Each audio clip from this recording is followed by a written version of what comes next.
AA Beyond Belief is a podcast by, for, and about people who have found a secular path to sobriety in Alcoholics Anonymous.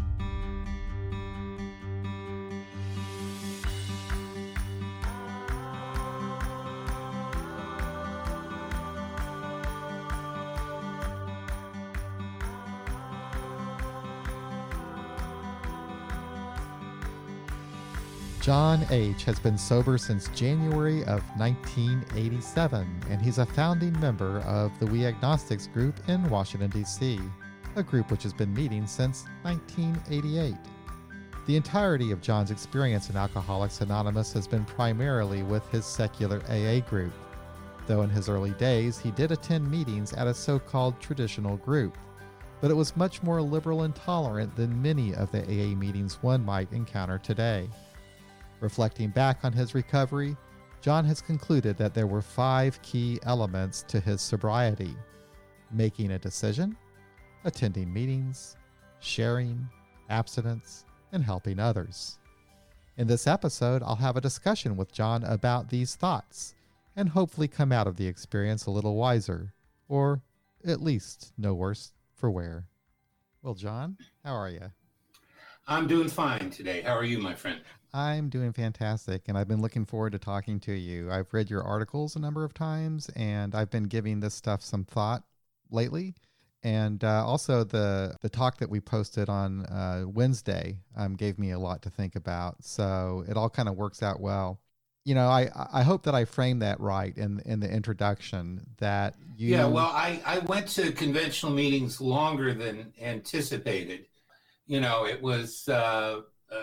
a noon meeting. I think I was discussing it with you earlier, at a very liberal African-American church in DC, very famous place, AME Church in Northwest Washington. Actually, it was Frederick Douglass's church, very historic place.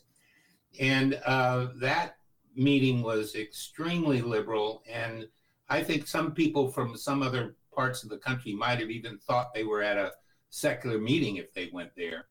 But the meeting itself was framed by the 12 steps, and they did have a big book meeting once a week, which I didn't attend. They had a steps meeting once a week, which I didn't attend. And I had a lot of old friends there that I had met very early on in my sobriety. And I mainly viewed it as a good noon break from my labors here these days in my home office, in the old days from my office downtown. And it was, to me, it was more of a social hour. And in the end, I had to totally break from Alcoholics Anonymous, the conventional part of Alcoholics Anonymous, because I felt I was being a hypocrite. And I mentioned that before in other places. I won't go into it in detail, but, you know, just going to a social hour wasn't enough for me. And of course, all this time I've had my secular meeting on Sundays, which I was just at today. And I came to the conclusion that AA in any form, even its most liberal form, no longer fit.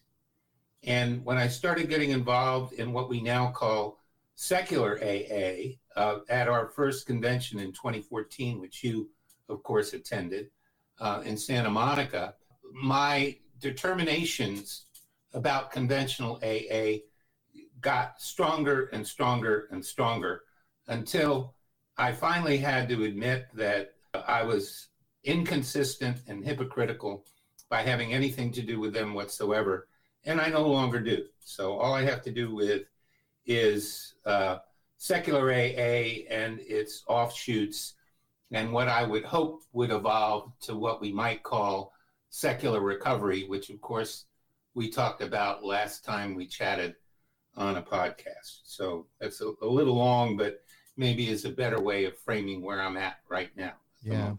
And I found it interesting that you felt alienated from traditional AA fairly early on. You wrote that you were attending meetings initially on the weekdays at a group that wasn't reading how it works, that wasn't particularly dogmatic, but then you started going to meetings on weekends, and you were attending meetings at this group that read how it works, And then, and I think you wrote that you just felt alienated. And that is about the time that you started attending the We Agnostics Group in DC. Is that right? Well, that's when it was formed. That summer before, and again, I'm being redundant because I've said this elsewhere. That summer before, I came very close. It was the last time I came really close to taking a drink, which was the summer before the formation of the meeting in September of '88. Sometime that summer, I got real close to drinking because I was in such despair over what I had finally realized was the point of AA as I saw it, which was developing some sort of God consciousness. And as I mentioned to you offline, I basically would rather be dead than be forced to be part of something that required or even implied that I had to develop such a consciousness, because I've never had that consciousness. And I'm not going to go and be that much of a hypocrite and untrue to myself in terms of even my own survival. I value my own integrity, personal integrity, more than that. So there's not very many places in the United States or Canada or really in the world where there has been a secular meeting going on since 1988. I mean, you're talking DC, New York. I think maybe some places in Florida. No, Chicago was the back to the mid '70s. Our founder of our DC meeting was first exposed to Quad A. I think there's a meeting that still might be around the University of Chicago somewhere. I believe that's the one Tom went to, and that was mid to late 1970s. And then, of course, Charlie Polachir, the late Charlie, he started the meeting in West Hollywood, I think 81, 82. And in unison or in parallel with that, some of the older meetings that our dear friend Vic was going to back in those days. But still, there was only, in those early days, there was only a handful. Actually, I found one in New Orleans back at 1989, 1990, strangely enough. And I'd really like to find out if there are any of the people that are going to secular AA now down there were interested or were involved in that meeting in the late 80s that I recall going to in the Garden District in the basement of a church. It was kind of a wild meeting, I remember that night. So there were little bits and pockets here and there, but nothing like what we have today. And of course, no way of communicating with each other. You only knew the other guy unless you showed up there. So. Right. So, it's understandable to me that because I've had the experience of, going to AA, but to a traditional meeting for, 25 years before I helped start the We Agnostics Group in Kansas City. And I had that experience of alienation. And then I've gone through a period of change in my thinking that is still ongoing. But you had already really fully evolved, over a period of decades at the We Agnostics Group in DC. So now you're meeting all these people from all over who are just now, walking out of their traditional AA group into a secular meeting, but they're bringing with them how they're deciding to interpret what they learned in AA. And a lot of that I find very sad. Yeah. You just kind of discarded that language. You looked at the history of what was really going on, and these are steps that were adapted from the Oxford Group, which was a Christian fundamentalist movement in the 1930s. And the entire purpose of that group was to bring people to God. And even when you read the literature of Alcoholics Anonymous and the Big Book, it says that that's the purpose, basically. So I mean, it started with Christian Witness, and that's in the most extreme form. In Akron, even when AA started, you had to do a Christian Witness on your knees in Dr. Bob's kitchen before he let you go to the meeting. Yeah. So you kind of took a look back, I guess, at your experience, and you described it as one would in your own words of what actually was taking place. And that's how you came up with these 5 key elements, making a decision, attending meetings, sharing, abstinence, and helping others. And right. And I didn't, excuse me for interrupting, but I didn't come up with I was doing these elements, but I didn't really come up with them and sit down and not codify, but describe in the way that I do in the articles. I didn't sit down and actually describe those until very recently. And what got me to do that was all of this stuff I see about reinterpreting Wilson and Smith's Holy of Holies 12 Steps, which of course is what that talk was about in Toronto. And I don't need to go into that. Anybody can scroll over there and listen to that stuff if they want to. But, when I saw all of this codification going on, I said, what is this? Why do we need to adapt something that's, to me, just an adaptation of Christian Holy Writ into so-called secular language? Then what I saw going on was really sort of, it might had some of the elements of that, but was really something else, which is where these sort of 5 elements come from. Right. And you begin with making a decision. Oh, yeah. Well, that's the most interesting part of the whole thing, because I spent years knowing that I was an alcoholic, at least 12 or 13 years in my young days, knowing that I was an alcoholic. But it wasn't until I was 38 years old, I'm 71 now, wasn't until I was 38 years old that I actually made what I now know to be a real decision about what was occurring in my own life. And that really astonishes me, because I had a lot of knowledge about what was occurring in my own life. And I sort of openly acknowledged to myself, and even some others, of course, not professionally or anything like that, but I did openly acknowledge to family members and friends that, yeah, I'm an alcoholic. I knew that. I acknowledged that. I didn't try to hide that in particular, except, of course, in that professional context that we know we have to be careful in. So it wasn't knowing or even saying. It was really understanding at depth and making a decision about my drinking. And once I had made that final decision, which for me had to be a life and death decision, I was, such a hardhead. And, I had a lot of fun drinking until my last 12 or 18 months, when the level of misery got to the point where it damn near killed me.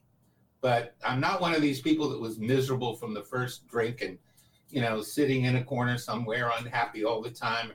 I thought I was having a hell of a good time in my own bohemian universe downtown in Northwest Washington. Before the place got hideously expensive, you could actually live sort of a bohemian, low-cost life down there. That life is no longer possible, of course. But in those days, in the 70s and 80s, early 80s, it was. And, it really had to be the last gasp for me. But once I made that decision, it was such a relief to find a like-minded group of people who told me the same thing. You make this decision, and then here's what happens. And being in this liberal, and this is 1987 when I walked in the door, there was no secular meeting here. That wasn't until 18 months later. I was just presented with what was there, but I was fortunate that there were people that knew me. I knew a lot of people in DC. There were people that knew me. I had some people around me that told me, well, it's great. We're glad to see you here. All you have to do is not drink and go to these meetings. And they didn't have much else to say to me at that point directly. I had to find out all this other stuff about what AA was really about sort of on my own, because the nice people that were dealing with me knew that if they tried to sell me that stuff face to face, that I was just going to walk away. And this is a challenge for us because we don't have any God to hang any of this decision on now, do we, Chuck? No. And you wrote, you know, that, Bill Wilson, I guess, thought that his decision that he made came from a white light experience, God experience, whatever. That was a belladonna. It's known as belladonna intoxication. Right. Yes, white light.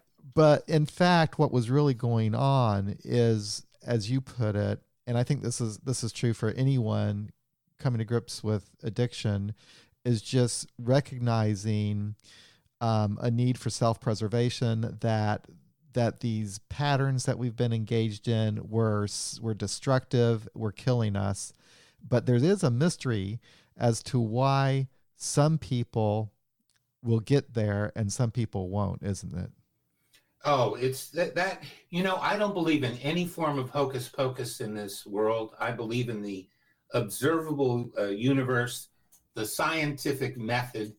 My favorite Englishman of all time, even greater than Shakespeare, is Charles Darwin.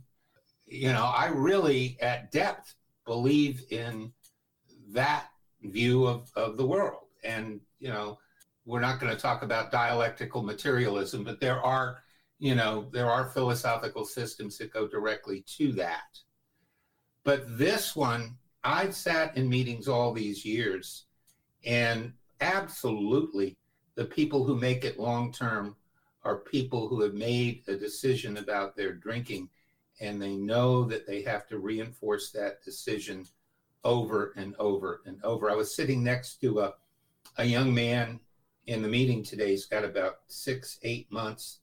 And, he mentioned this thing about having finally made a decision about his drinking. He's a young man in his early 30s, I guess. And I said, well, it's great that you made a decision.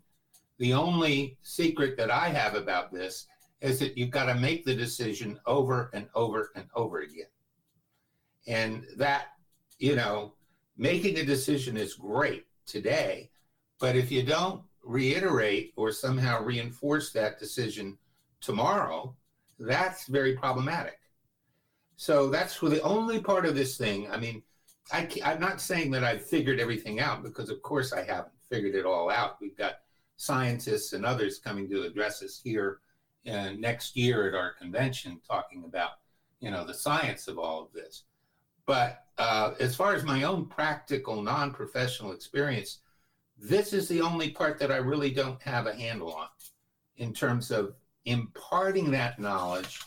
If somehow we could impart a knowledge to the secular person that the starting point for us is a decision point, not a God point, not a revelation point, not a conversion, not this bullshit about personality change or any of that other absurd crap, because all we're about is behavior modification, actually, at least in my opinion. But how can we do that? That's our real challenge, to transmit the essence of our recovery without the formulations involved in the Oxford Group 12 steps. Because you ask one of these people from a conventional meeting to explain their recovery, they'll just pull out that list and start going through it, won't they? And you think that's pretty important, don't you, to be able to transmit our message in our own way without the baggage of the 1930s. Right. Yeah. Right. I mean, if you can convince someone that your need to make a decision about your drinking was of paramount importance to your survival, right, without making any judgments about their survival. I mean, we explicitly imply as secular people that their survival is something that's up to them, right? But if we could maybe suggest a tool that we used, which is this making a decision business, then, you can give up despair.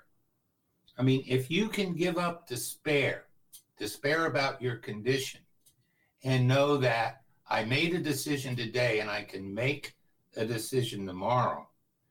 This self-reinforcing death cycle of continual slipping in and out of any program you might be associated with can be arrested. And there are people in the room that can tell you that in fact and in truth, it was arrested. Now, this is exactly, in some ways, it's kind of ironic because it's sort of like what the religious ones do by saying, well, I did this and I got that, you see. Quid pro quo, is that a phrase that we know? I've heard it before. Is that in the air? Something for something, make a decision and get something. I think that's sort of in the air these days. I think most people actually know what that phrase means now. So, it's like that, I did something and I got something. Once you've made that decision, that leads you to your next part of this, which is reinforcing it through the attendance at meetings. And that might actually be the answer for some of those people who might still be on the fence. They go to meetings. Well, if I'm just sitting when I was the hallmark of the last months of my drinking, I was always a social kind of bar drinker type, loud. You can imagine me being loud and somewhat aggressive and obnoxious and stuff like that. You might see that somewhere in me. But, I went from that, sitting and having my fun and my endless debates sitting on my bar stool to sitting in my pretty nice place I was living in, staring down at a 1.75 liter bottle of vodka, which is, I hated vodka. And when I was coming out of blackouts, looking at my feet and seeing an almost drained bottle of that swill at my feet, I knew I was in some deep, deep trouble. And that's what came from just sitting alone and not doing anything about the problem.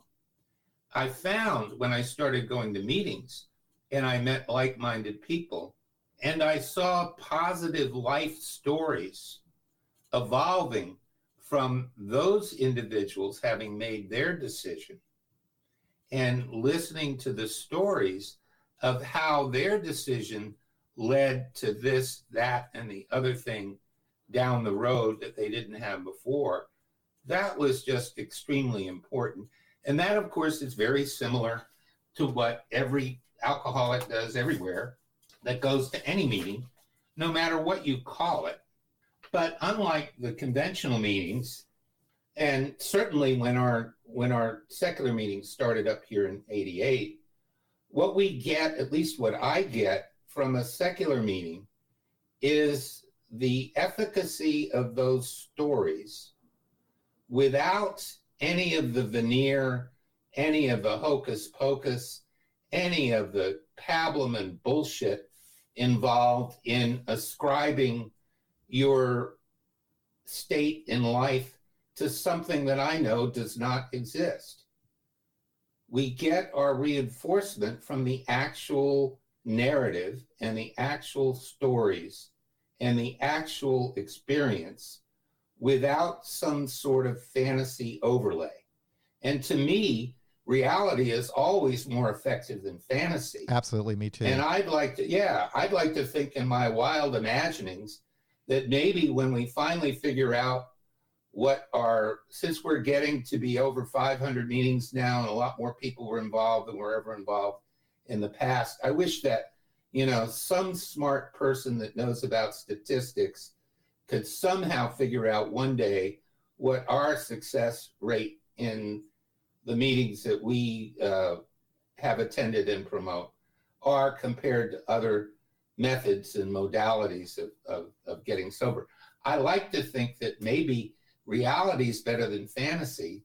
And for our core population, focusing on that reality and the meetings and the development of people's lives that way would be more efficacious overall than, the fear and the pain and the guilt and the other stuff I see creeping through all this conventional verbiage that I even see being transmitted sometimes on our closed Facebook pages and elsewhere in secular recovery. Yeah, I see that pain, and it just whenever I see that pain, actually my next, if I can get around to it, I've got to go out overseas next month and do some work. But once I get back, hopefully when I get around to it, I want to write something about the unnecessary nature of all this pain I'm seeing out there still.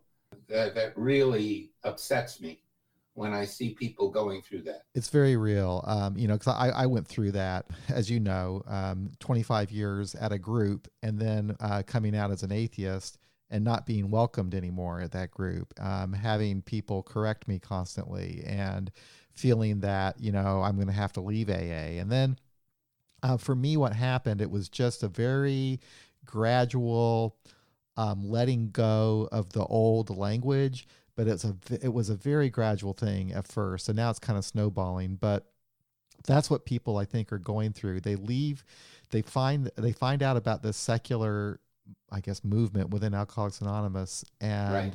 It takes them time, I think, to let go of the old language. I've pretty much rejected terms like, higher power, character defects, that sort of thing.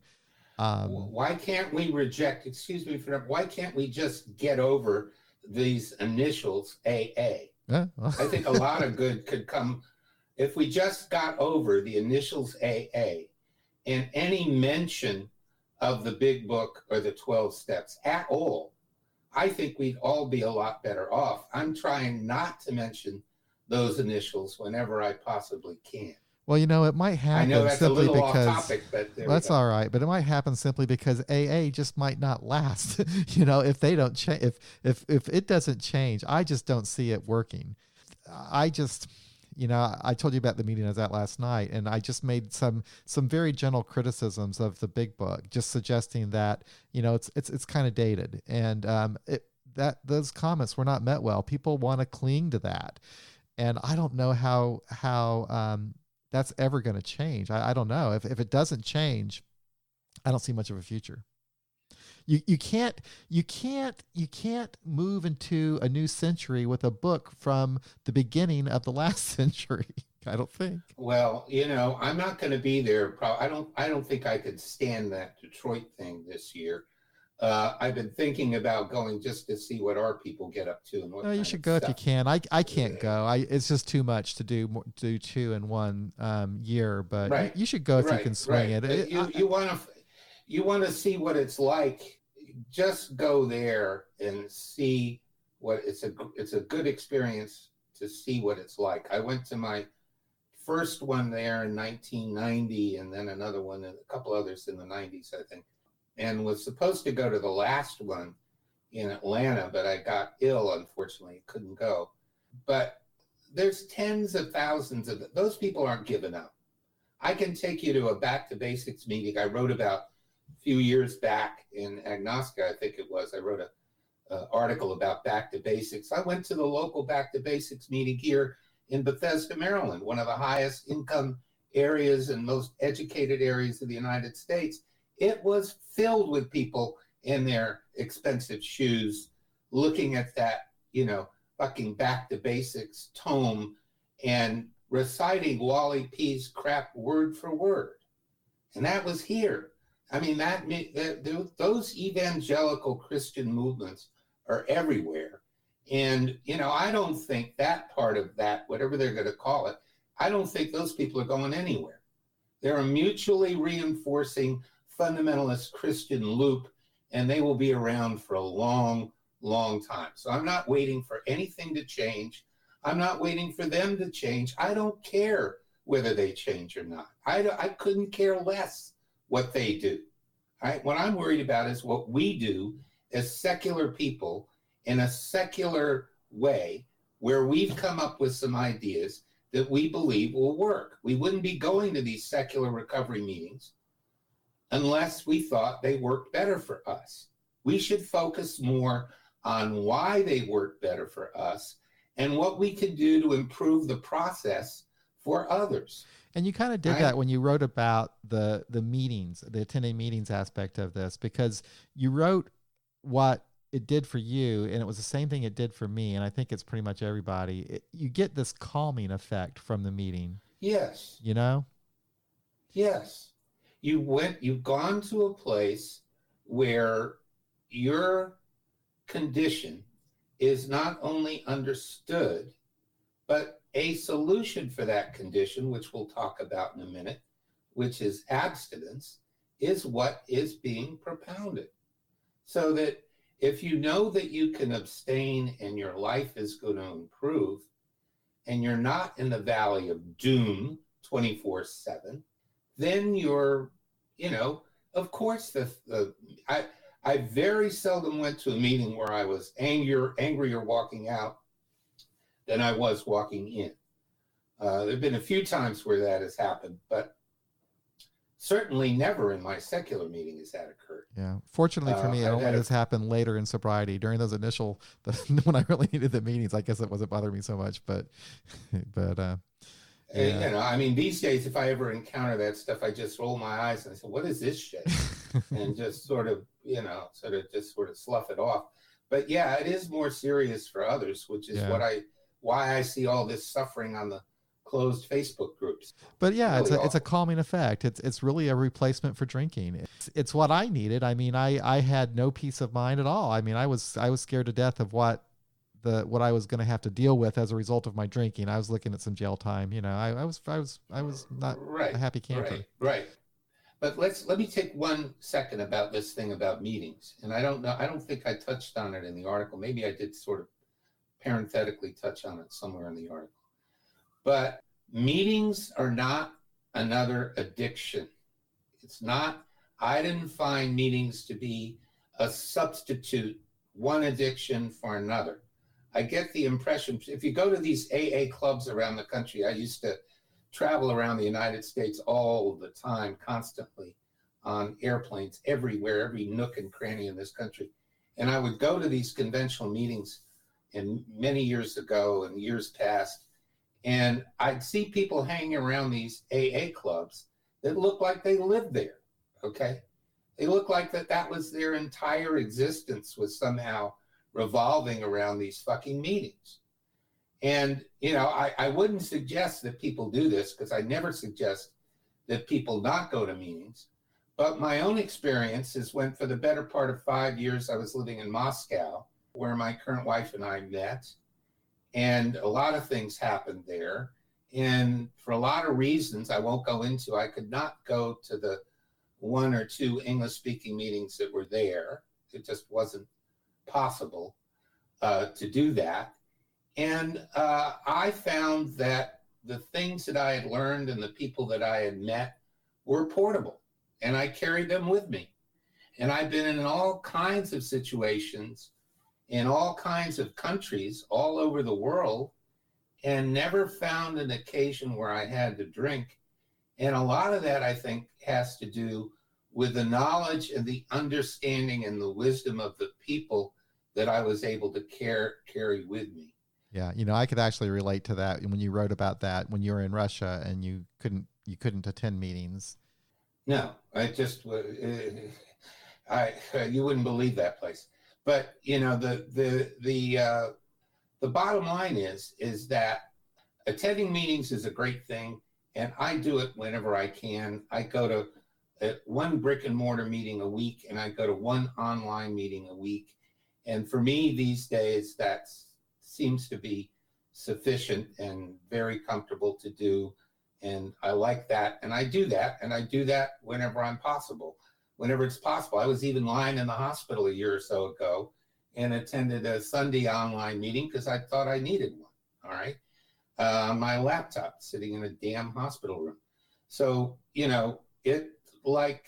it's great, but, people shouldn't be terrorized by meetings. No. Oh, I missed a meeting. I'm going to go die. Oh, no. Yes, absolutely not. You hear that bullshit. Yeah, I know. I've seen some guts back in the old days. I've seen some very subtle guilt tripping of people, and sometimes not so subtle if they hadn't been seen at meetings and so forth. That doesn't happen at our group. Yeah, it does come from some stuff that's sort of true, though. And that is, I've heard it many times, where somebody says, and then I consciously stopped going to meetings. And that I've heard lead to all kinds of very unfortunate outcomes. But that's different than that's different than being a slave to the meeting. Oh yeah. And I think the whole purpose of is to actually live your life in the world, So, right. I mean, I didn't give up the slavery of alcohol for another form of bondage. I mean, yeah. That's what I like to see at my home group. That's actually what I'm watching happening. It's, our group here in KC is full of people who've never been to a traditional AA meeting, who've never cracked open the big book. They don't know any other type of AA. And so I would watch these people come in, and I'm thinking, they should be doing, they aren't doing this the way I know to do it. But I would watch what was going on, John, and they were staying sober. They were making friends. They were getting their lives together, and they were happy. And I thought, well, hell, it's working. They don't need anything else. Yeah, well, in the fullness of time, we're just still in the beginning stages of this secular meetings being a national or international phenomenon. It'll be really interesting. I hope I live long enough to see it, because there's a whole generation of people coming up in AA now at these secular meetings who have never had the experience of the big book and all that other crap. It'll be interesting to see what happens to them when they're like 20 or 30 years sober. Well, it will be. I don't think I'm going to have that opportunity. No, I don't think I will either. But anyway. Miracles do happen. So where are we, my friend? Well, we were talking about attending meetings and the benefit of that. And I guess, that kind of goes right along with the sharing aspect that takes place in the meetings. Well, yeah. I mean, if that critical communication, there's a kind of communication that you get in a meeting that you don't get elsewhere. There's something there. I never meditated in my life, right? And I don't think I ever will. I have friends where they tell me that some forms of secular meditation work for them. I'm not going to debate that at all. But I have sat there many times over the years, quietly, which is very unusual for me to be quiet, sitting there quietly, listening to stuff that seems almost totally unrelated to my own experience and own life and own background. And coming away from that, somehow not only calmed, but, educated in a way that I wouldn't be open enough to be educated to some of the stuff that I hear unless I was there.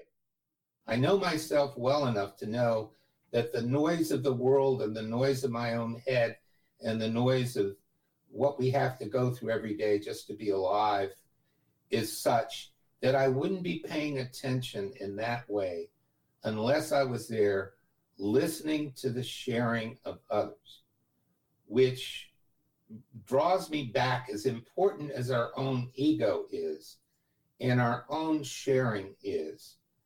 The essence of it, what we really learn, is from the sharing of others. Absolutely. And that's a weird concept to me because I'm so ego-driven. Yeah. So, I experienced that in the very first meeting. It was two things. And you described it when you wrote about the woman who was very well put together, looked like she was just, you couldn't imagine. Yeah. And she shared the story of just these horrendous, problems that she had. I mean, just like worse than any almost horror movie you could watch on Netflix. And that's the power of it. Is like when I came to my first meeting and these people would share their stories with me, and I looked at them and they looked like they were just normal everyday people who are doing much better than I ever could dream of doing. It was just amazing to imagine, wow, you've been where I've been. It's just. Well, yeah. And they're the delayed effects of it too. I've been around a long time. And a lot of the people that I knew early on were people my age or even older when I was first coming in, almost 33 years ago. So obviously those people are gone. And now in my old age, where I'm looking forward, my older age, of course, I'm not old, John, I'm just 71, shit. Well, I'm looking forward to the inevitabilities that we all have to face. What I somehow recall from the way some of these people were staying sober and pacing their way through the final stages of their life, man, I say, oh man, that was so incredible. And even today, I can recall some of that, and I don't recall it with any euphoria, because these people were friends of mine, and I wish they were still around. There's certainly nothing euphoric about the recall, but the recall is very useful to me today. Like when I started to have health problems and do things like, I hadn't spent the night in the hospital until I was 66 years old. And unfortunately, I've spent not months, but many nights in there since. And just having to go through these experiences, remembering what I saw friends of mine who aren't here anymore go through, is just of great value. And even, I hear these people going through midlife problems and problems with kids and problems with employers and, other types of problems that I don't have anymore.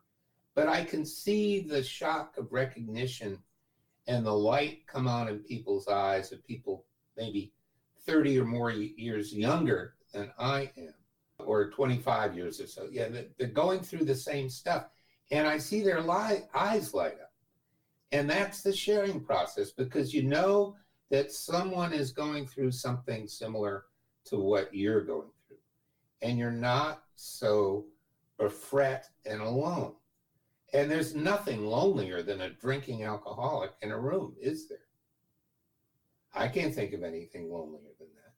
So sharing, it's just of an inestimable value. It is. And as you said, that sometimes the benefit is just from the listening. I've gotten to the point, I often tell people that I feel like I'm more of an observer when I go to meetings anymore, because I feel like, I think I've said all I can say. But just being there and listening, I guess, is someone told me you're doing what you need to do. That's a good thing that you're doing that. People need you there to listen. And actually, it does help me. I mean, there's all kinds of, for me, what I like is just watching these people change and get better. And it's just something I enjoy. But now I want to talk about, I think, was what the most interesting part of what you wrote. It's something that I really never thought of in the terms that you wrote about it. You talk about abstinence. Now, oftentimes I think about abstinence as just, the not drinking, but you wrote about abstinence as really the change that comes about simply from being abstinent. Oh, yeah. I mean, I had a doctor in 1985 who I had all these English people in my life for some reason. I had a very interesting, good English doctor. And I went to him for a medical condition in my inner ear. And somehow I had managed to poison my inner ear with alcohol. And Dr. Fenton looked at me and he said, "John, you're a smart boy. Don't you know," boy at the time, right? "You're a smart boy. Don't you know that alcohol is a poison?" A moment of revelation, right? And it is a poison. And when we remove poison from our bodies, right? If we haven't put too much, if you put too much poison in your body, you're going to end up like that poor former FSB guy, Levenenko, who was poisoned by Putin in London. They put a little too much poison in his body, and you die if you put too much poison, just like Levenenko died of the polonium. Alcohol just takes longer than polonium, but it's the same thing. It's a poison. You put enough of it in your body, and it kills you. And there are even some of these things that people are injecting and using today kill you even a lot quicker than alcohol does. But boy, I just remember when I took that poison out of my body, at least in my case, I got immediate relief from many things. Absolutely. Isn't that funny? I mean, and it's not connected, as you said, it's not connected to virtue, self-examination, contrition, personality change. Nope. And you also said moral rearmament, which I guess is like a right. Well, moral rearmament is what the Oxford group evolved into. Are they even still around anymore? I think they were. I believe they are. They call themselves something else. Yeah, they changed from moral armament to something else. Yeah. They're Trump people for sure. Oh, okay. But let's not talk about them. Right, we know what they are. Right. So you get me. Then I'll start. Have I used profanity yet? Again, I keep asking you. I don't even remember. Maybe a couple times. We'll have to look at the transcript. What I find interesting is that there was a guy in our meeting who said that he doesn't have anything to do with steps. He says I think that all of that is what any normal decent person would do anyway after they stop drinking.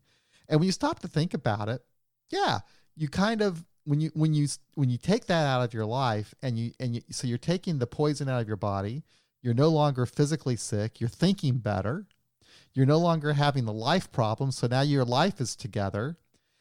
You just start doing things that a normal person would do. You start rebuilding your relationships, you start asking yourself questions about what you had been doing and how you might be doing things differently. But it's so funny that that is what was bringing about the change, and yet the people back in the Oxford group, and even a lot of us in AA today, think that the change was the self-examination and all of the other stuff. Even more so, you need to have a spiritual experience to be good, okay? And the best group of people I've ever met, are people in recovery. I've said this elsewhere, they're just the top level of human being. And in all of my experience, again, I'm sorry if I'm being redundant, I've only met a couple of sociopaths in AA. There are sociopaths in AA. There are horrific stories about sociopaths getting themselves into particularly involved in sexual issues and stuff like that. But the vast majority of people in AA behave in ways that are far superior to what I see on the outside. Did I use the initials AA? Secular recovery. Okay, yeah, I did. Well, I've got this involuntary tick I have to fully eliminate. But the people in recovery that I've met, their behavior generally is superior. So it's not because of some sort of intercession of some sort of thing from the outside. It's because your better self gets to emerge when you're not poisoning your brainstem and the frontal lobes and the rest of the cerebral cortex with this poison. Your brain starts functioning again. You start, it really does kind of make sense. You describe it as kind of a gradual, subtle change, and it is, and I can totally understand how people would, this is the essence of religion. You're trying to explain something that you don't understand, so they come up with these myths for how the world was created, and then we later find out that really isn't the way it was done. So it's almost like it was the not drinking that changed your life. It wasn't that change in your life got you to stop drinking. Right. Which brings me around to the other point I think I was trying to make in that part of the pieces was I cannot believe, and maybe this is just my own diehard faith that I've developed over all these years. I cannot believe people that do not see abstinence as the absolute value that it is. It clearly is. It's the only thing that really works for people like us. People look at it, and I did, as the outcome and not the solution. It's the absolute solution. The outcome is up to you. You're a free agent. You have free will, as the Catholics would say. It's almost like they had it backwards. It's that you do these things and you maintain abstinence. When in fact, if you maintain abstinence, these things will just kind of happen. Yeah, it's crazy. All right, it's just ass backwards. And I'm supposed to be grateful to something. I'm grateful in general. Every morning I wake up with somebody I'm totally nuts about, in love with. I have 2 kids that are doing unbelievable things. My brain's still able to function when I need to go out and work, which unfortunately I still need to do. Not a lot, but from time to time, for various reasons, I've got to go strange places and do my job that I know how to do from years and years of work in this field I'm in. And, it's 100% of it is because I'm not loaded today. Not 50%, not 75%. The agent behind that ability to do what I can do as a person is the fact that I am abstinent today, which is why I'm not going to go into this stuff. There's going to be plenty of people coming to Bethesda 2020 that will be talking about things like harm reduction. And, we've got John Stewart coming over with a whole other view of things than, maybe I do on the subject of harm reduction. There'll be others there for sure about that.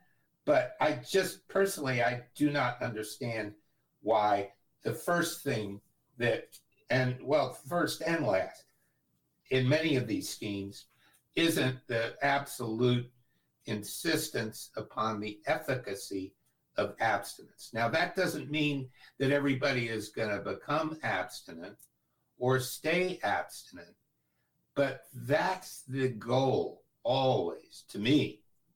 I can't see any other goal for people that have the kind of condition I developed over the 23 years that I drank from age 15 to age 38, and the shape I was in when I finally got around to showing up. The only thing, absolutely the only thing that would ever have worked for me is abstinence. I owe my life to it. So why there's this even discussion about it, but as if it was too hard? Of course it's hard. Of course life is hard. What's harder, abstinence or dying on the street or in a loony bin? Oh God, I know I said something politically incorrect now. Dying in a facility somewhere, right, from this condition. I once had somebody I knew that was a medical student tell me that they estimated that in every general hospital in the United States, I don't know whether this was scientifically correct, this is just one young doctor told me this one time, that something like 50 or 60% of the patients that were in hospitals at any one given time had something to do with alcohol or drugs. And on the weekend in ERs, the percentage is even higher. Now, I don't know whether that's absolutely true or not, but I know that's a giant percentage of people that are in medical extremis have had too much to drink. So, to me, it's just extraordinary. And it really surprised me that I even had to sort of discuss that question in all of this. But when I looked around at the literature and I looked around at so much of this stuff about controlled drinking and cognitive behavioral therapy and all these other modalities and things, I just knew more and more and more that for me, the only thing that worked was stopping, right? And I think there's a growing number of people who have nothing to do with AA where this is the key. I read a book not long ago, The Unexpected Joy of Being Sober by Catherine Gray, and she writes about this, the importance of abstinence. And she writes about how alcohol is bad for anybody. As you said, it's a poison. And that alcoholism, or what you might want to call it, it kind of is on a scale. It's on a some people have it really bad and some people don't have it so bad. But for anybody, to not drink is better for you than to drink. But certainly once you've become addicted to alcohol, the not drinking is the whole essence of the recovery. You won't get better. Your life won't get better if you don't maintain abstinence. And then it's the meetings and the sharing. And in her case, she has nothing to do with AA, but she has friends. She has people who do support her, and they're doing it together. So yeah. Yeah. Well, just the analogy would be, let's talk about alcoholics and how messed up they get and how terrible their condition is. If any woman that was 8.5 months pregnant walked into a bar and appeared to have had a drink and ordered another drink, how many people would serve that lady? I'd like to think the answer is about 0 would be served. But if we're shit-faced, obviously in extremis, but we're not beating up anybody or causing a ruckus, when we walk up to the bar, even though it's pretty obvious with the red face, the broken pupils, and the general demeanor that we're just out of our freaking minds, the question is, what are you having? So in many ways, I don't think we view alcohol intake and alcoholics as seriously from a medical standpoint as we would that kind of awful example I gave of an obviously pregnant lady going to get another drink. To me, it's analogous, and we don't do that. We still normalize it. There are people that can drink normally, like members of my family can drink normally.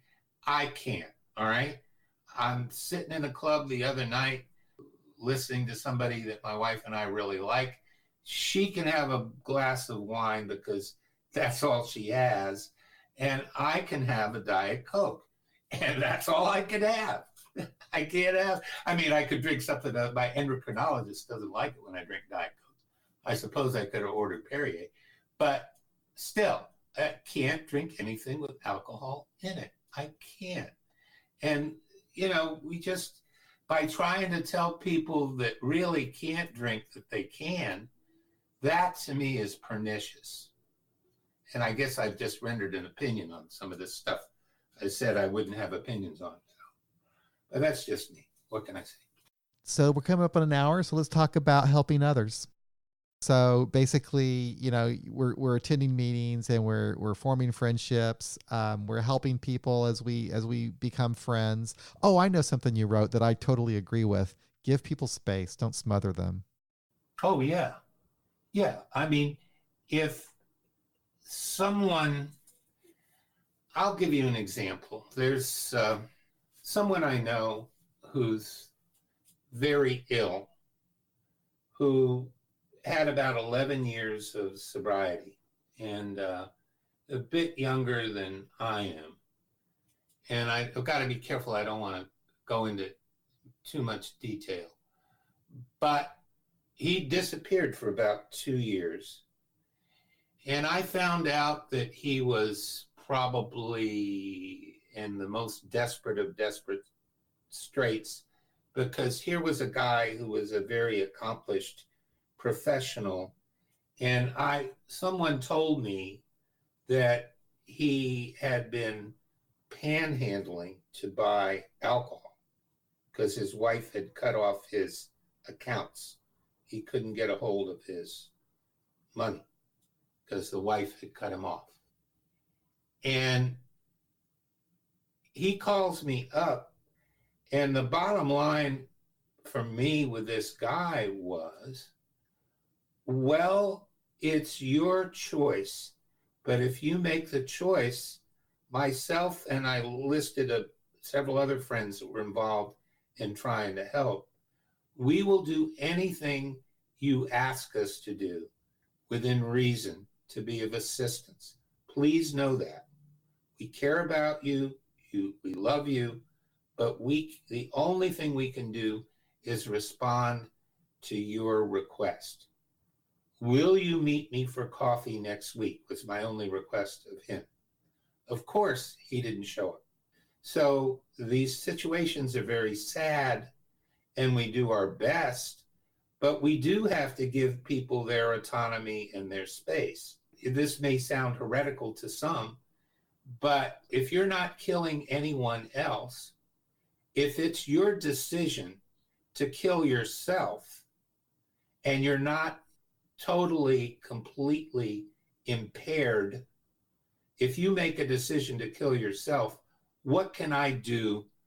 If that's really what you're going to do, what can I do to interfere with that decision? That may sound a little harsh, but people deserve their autonomy. But that said, if anybody gives even the slightest indication that they need our help, when we do help them, we get a lot more back than we ever gave. And that's the paradox of that part. That sounds a little selfish, but it's true. What I was thinking about is giving people space to just feel like they're safe. They're somewhere where they can trust you and they're at a place where they can get better without having to be pushed. Let me give you an example. In the Midwest where I live, and I don't know if it's this way where you live, but when a newcomer shows up at an AA meeting, they give them what's called a first step meeting. And a first step meeting is when people go around the room and they talk to that person and they talk about their drinking and they might give them advice or suggestions or whatever. So that newcomer, that person at the first meeting who's already jittery and afraid, is the center of attention at that meeting. So our group, when we started up in the We Agnostics Group in Kansas City, initially we thought that that's what we would do. We thought that's what people in AA do. But we were noticing that we were scaring people away. So we stopped doing that. And so what we do instead is when somebody shows up to our meeting and they're new, we don't treat them any differently. We welcome them, we give them a cup of coffee, we make them feel comfortable, but we don't make them the center of attention. We don't, you know what I'm saying? Do you guys have, is that a custom in DC? Do you guys have those sorts of meetings? We inevitably, if somebody's new, particularly if somebody is really shaky or they're there and they indicate that they're really sort of in extreme circumstances, that will change a bit subsequent shares, all right, and the emphasis. But there's never a formal way.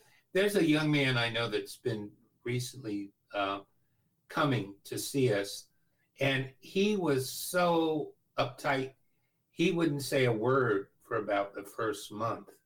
And we left him alone, right? We just said, we're glad you're here.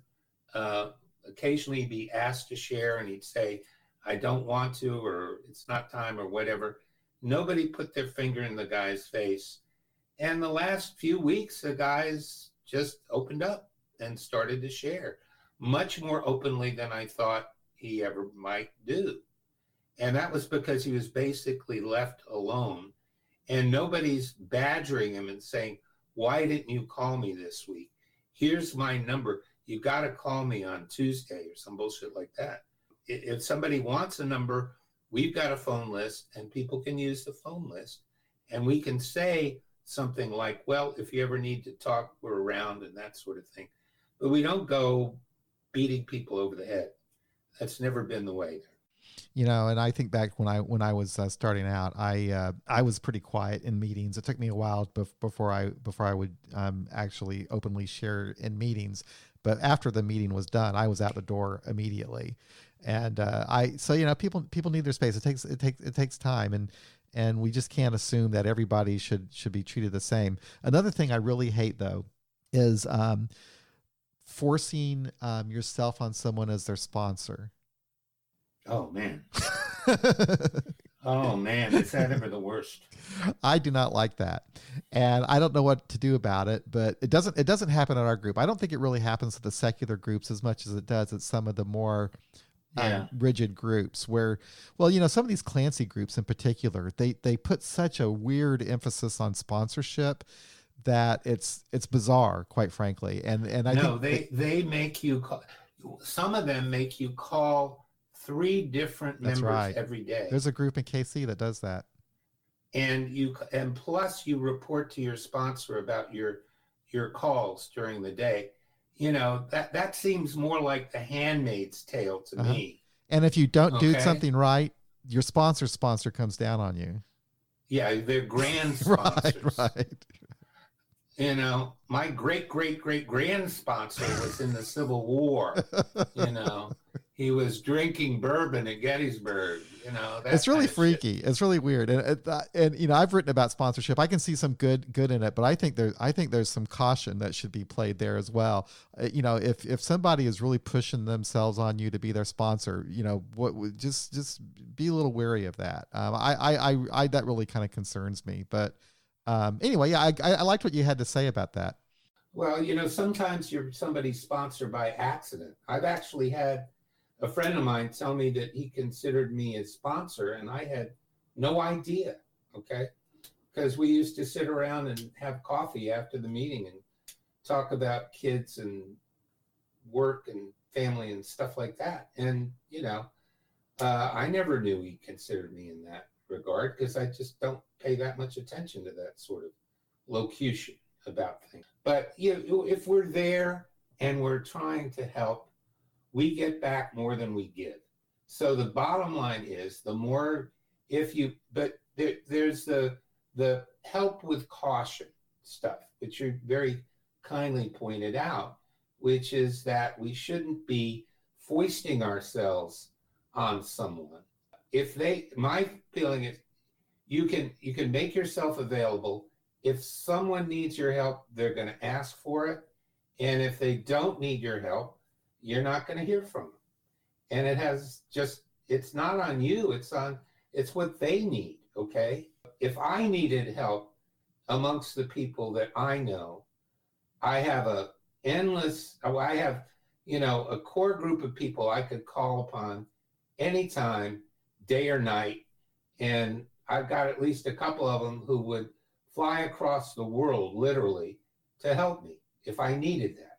Now, I never needed that, but it's a nice thing to know that there are people in the world who you're not related to who care about you. That's not a bad thing. That's a good thing.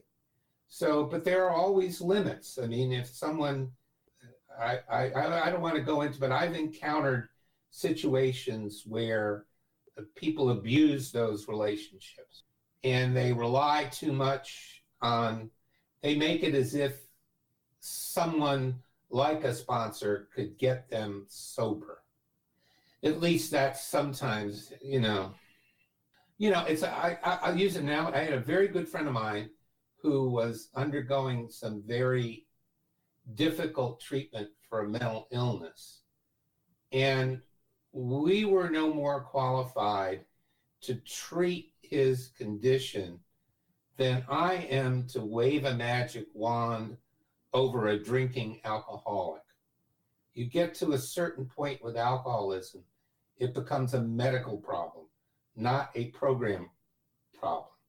But the important thing with my friend, at least he told me after he came through out of all of this horror he went through, and he came through and he started to get better and better and better. He just said that to just know that you guys had come and visited me and that you had sent me some emails and that you cared, that was wonderful. That was good for me. But we had very little to do with his recovery from that particular condition. But making ourselves available is important because at least someone knows there is someone there. As long as they don't depend on you and depend on you to the extent that they think that you're the magic sauce that's going to make them sober. No, they making their decision and taking affirmative steps to get and stay sober is what's going to get them through. You helping them is good, and you do it partially because you get such good positive reinforcement back to yourself. But we're not miracle workers, John. I'm sure you're on board with that. I'm positive of that. Ain't no miracles here. To wrap things up, John, is there anything that you're trying to achieve by writing and speaking about these things, or are you just doing? Right. Tell us. Let me tell you, okay? I was accused, right, of being overly negative about my opinions about this dreaded initials that I'm not going to mention, and their literature and all of that stuff. And I've had it said to me, some people say to me, we love what you do, blah, blah, blah, blah, blah. Others have said, oh, you're so negative, you're a pain in the ass, you're this, you're that. And I said, well, what I'm trying to do on the one hand is say that there's no one size fits all or simplified set of rules or instructions or list of things to do in sobriety as I see it. And I get very vocal about it because I feel that people have been harmed by those approaches. But on the other hand, I sort of get the point. If you're saying what doesn't work, well, then what the hell does work for you? And I wanted to clearly articulate that I found some solutions for myself that work for me, which are totally positive, and that I come around and that I'm associated for positive, not negative reasons. Because people can misconstrue folks that have vocal opinions about things, be it recovery programs or politics or whatever, and they can misinterpret who and what you are. What I wanted to sort of postulate here was that not all hardcore atheists are totally negative, that we see a positive and affirmative way forward in recovery, and that these things are things that I see as positive that made up the components of what I call my own recovery. So that was the primary, and then possibly that these things, when they're presented in this way, could possibly be of assistance to someone else. I think that anybody who reads them, if they've been exposed to recovery in any kind of form, would find agreement to them, because it is kind of like a natural process, I think, of what happens. And you laid it out really well. We're going to post these. Thank you for allowing us to do that on AA Beyond Belief. We'll do that as a series. I don't think we're going to post them in the steps section, though. I don't know what section. I don't think you're going to want me in Kansas City at your step meeting. No, okay? No. I don't think that would be necessarily a positive thing for you guys. The funny thing about that has become like the least popular meeting that we have here. So anyway. Well, maybe it will die a natural death. It probably will. I'll be happy to be the agent of euthanasia out there on that one if you want me to be. But I'll let you guys deal with that on your own. But thank you, John. I really appreciated this chance to talk with you. You did a great job here, and I really look forward to posting this podcast and posting those articles. So again, thank you very much for all your work. Thank you. We'll see if it resonates for people out there or not. Okay. We'll see you later. Well, how about that? John's pretty interesting to speak with. I really enjoy having him on the podcast, and we'll have him back on again sometime. I also look forward to seeing him in Washington, D.C. in October of 2020 for the International Conference of Secular AA, which will be held in Bethesda, Maryland. To learn more about that, you can go to the Secular AA website, secularaa.org. So before I leave, let me just remind you that our site and podcast can certainly use your support financially and any other way. You can support us by making small recurring donations, either through Patreon at patreon.com/AABeyondBelief or PayPal at paypal.me/AABeyondBelief. And you can always go to our website, aabeyondbelief.org, and click on the donate button and make a one-time contribution or even set up recurring donations. Any little bit is needed and appreciated. So thanks again for listening. We'll be back again real soon for another episode of AA Beyond Belief, the podcast.